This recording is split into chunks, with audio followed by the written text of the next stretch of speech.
Coach, as you know, Pop is sitting down with Marcus and DeMar DeRozan. Do you have any plans to getting down? Everybody's no loans will be managed on our part. Depending on what that means. I don't know either. Steve, what did you get out of the visit from Tommie Smith yesterday? Oh, it was fantastic, and he's here tonight. He and his wife Lois, we had a great visit. Fantastic conversation between the team and Tommie, and he even took part in our practice a little bit. He and Ron played against each other in high school, so I don't know if that story's made it out yet, but Ron told the story to our team yesterday. Ron started out the game, he got an and one against Tommie. He was feeling pretty good about himself, and at the end of the game, Ron had 3 points and Tommie had 36. So that's Ron's Tommie Smith story. But it was a great day. He's going back to the All-Star game. He's not playing tonight, but what do you think is something that maybe is underappreciated about Marcus's game? I think he's one of the toughest big men in the league to guard year after year. Because he's got the old school back to the basket game, you can put him on the block, but he can also step out, pick and pop, and shoot really well from the perimeter. He's always been a handful for us, and he's one of the best big men in the game. So yeah, I think he's been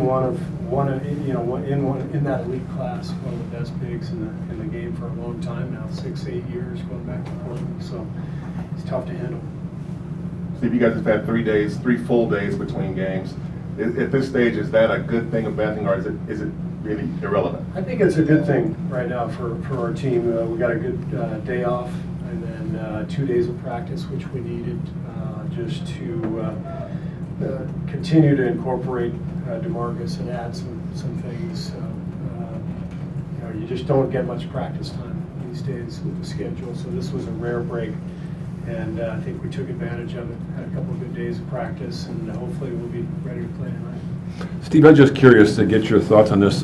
With the kids, and I say kids, with all due respect, so much into the social media today. How do you work with young players today who are just constantly bombarded with all the stories about trade rumors? I know what the Lakers are going through right now. It's got to be agonizing. I know LeBron was talking about it yesterday. He was saying, "Stay off social media." Right. I mean, what do you think? Yeah, I mean, it's we talk about it every year with our team. It's that's one of the big distractions that our players deal with, that everybody deals with in this league, and you have to be able to manage it and also to put it in perspective. It's kind of part of the deal. When you come into this league, you sign up for this, right? Paid a lot of money, you play basketball for a living, it's a dream life, but here are the things that aren't so great. You get hurt, you get cut, you get traded. Mm-hmm. People talk about possibly moving you, you get booed. And from when I played to now, there's a longer list because of social media, and so there's a lot of distraction out there. But I think as long as players are aware and have that perspective of what we sign up for, then it becomes more about managing it. But it's also about the teams trying to manage their own business as well. And we try to do the best we can, but it's very difficult to do that in this environment where it seems like every bit of news makes it out there. Steve, kind of along those same lines, there's a counting game going on. It's been 9 days since Kevin has talked to the media, despite requests, and I'm just wondering, since that's kind of unusual, if you're seeing anything different with him, if it seems like he's carrying a burden around that might have to do with the off season, and how if it's affecting him in any other way besides with us. I think all that stuff, again, is one of the things I talked about, that some of the things you have to deal with.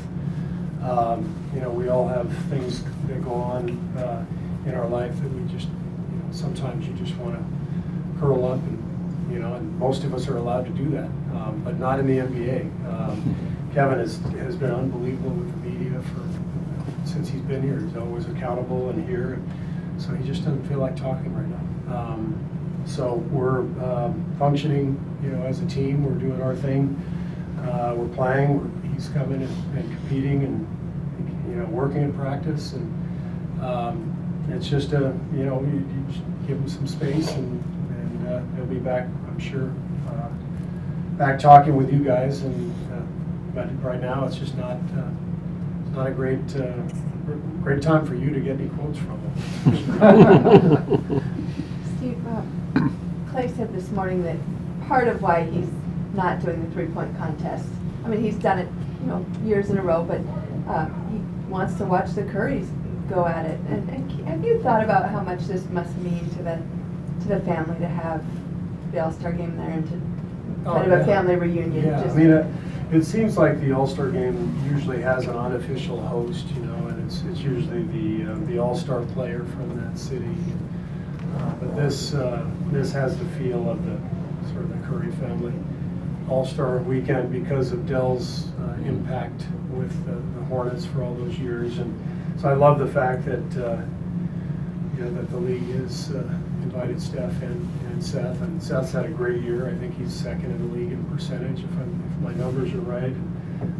So that'll be fun, and I think and Klay's got it right too. Sometimes this is his 5th straight year of the All-Star game. I think he's shot every year.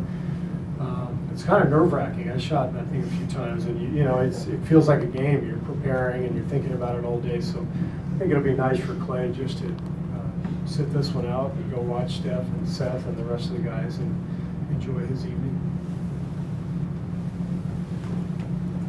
Steve, what makes the step back three hard to defend? And also, I mean, I know we've talked to you about this, but when Steph starts hitting them and Harden is so good at it, do you think we'll continue to see more and more guys just try to let it fly? It's a really hard shot, but if a guy is proficient with it like Steph or like Harden, it's the reason it's hard to defend is you have to honor the jab step and the dribble penetration. And the guys who are really good at that shot, they also have the ability to get to the rim and score, and you have to honor that first. And so if you do that defensively, you honor that, they step back behind the line and rise up, and now you try to challenge. Now the new NBA rule from the last few years comes into play, where after the release of the shot, if you run into the shooter at all, or if he steps on your foot, it's a foul. It didn't used to be a foul. So now you've got everything going against you if you're a defender. And so you've got more and more shooters capable of shooting that step back. You've got the rules kind of going against you. It's never been more difficult, I think, to guard three-point shooters than it is right now. You looking to wrap up DeMarcus minutes at all, or you want to keep him around 25? No, we'll try to keep it around the same, probably all the way through the All-Star break. We're still only not quite 3 weeks in. I guess 2.5 weeks in, maybe 3. I think that All-Star break comes at a good time for him. It will be a good month of being fully incorporated back into the game, and I think at that point when we come back, we can start looking at maybe raising the minutes. But he's played the equivalent of the training camp and some exhibition games, so he's still getting into his game condition. Steve, this may be a tough one to answer, but I remember as a kid, when I was in high school, when the three-point shot became real popular, it was the ABA that started it, and everybody said it was a joke, and that was their way to kind of, get some attention.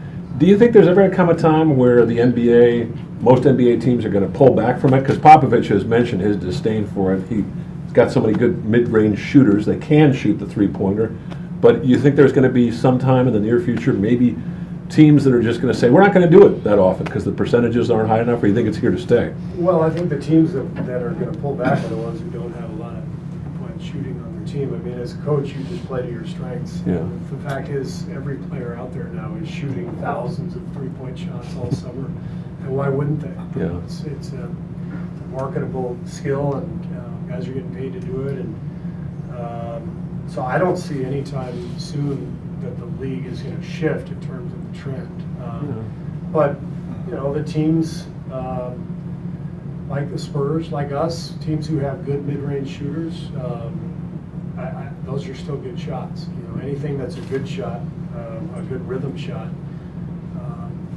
I think you have to take those when they're there rather than bad three-point shots. So finding that balance is important.